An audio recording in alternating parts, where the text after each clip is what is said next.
Hi, my name is Thompson. I've been working with the Special Operations combative community for over 15 years.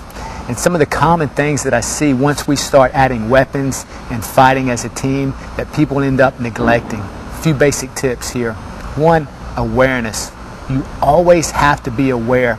Do not get tunnel vision. If you're cuffing somebody, if you're clearing or you're dealing with somebody, or you're post-assault, pre-assault, do not get tunnel vision on the situation that's going on around you. You have to always be aware. Another important thing to think about and train is dealing with the effects of adrenaline. Going to an assault, it's easy to get really amped up, and by the time you get there, you're fatigued. If you have an opportunity, take a deep breath, go to a relaxing place in your mind, and keep your adrenaline down.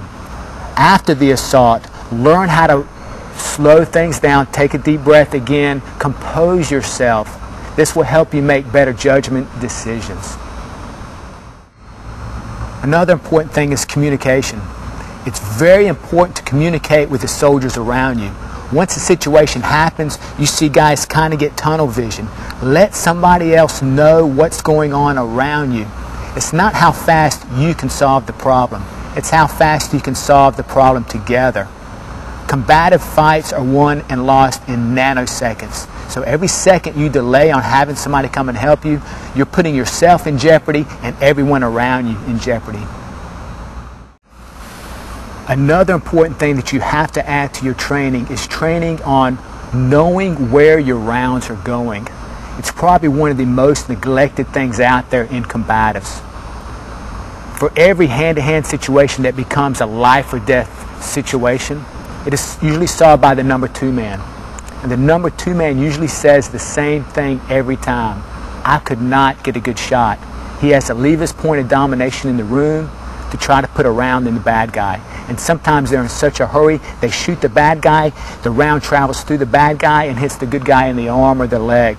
Most of the time these things aren't fatal, but they do happen more times than people want to talk about. So to enhance your training, train on where the rounds are going all the time. Know where they end up.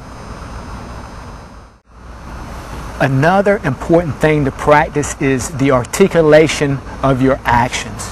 If I pull out a handgun and shoot somebody, I need to be able to articulate why I did that on the use of force continuum.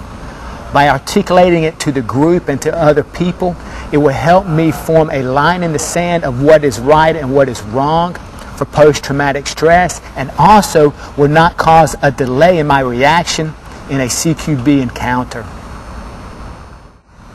Another key thing is know the limitations of your equipment and how you will react with that equipment.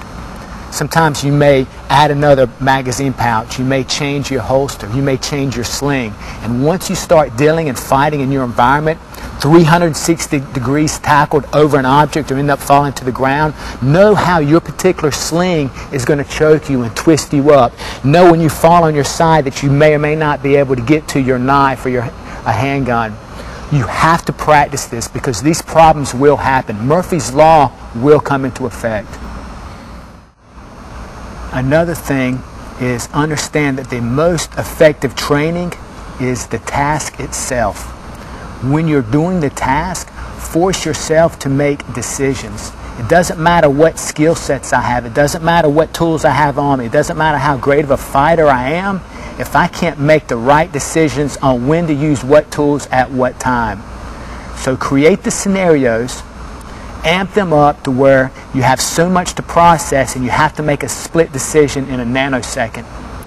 A lot of times you'll make the wrong decision, but the more and more you hang out making split-second decisions really fast, the faster you're going to be able to do it in reality. Remember, these fights are won and lost in nanoseconds. So every time you hesitate to think about what the right decision might be, the decision may pass you by.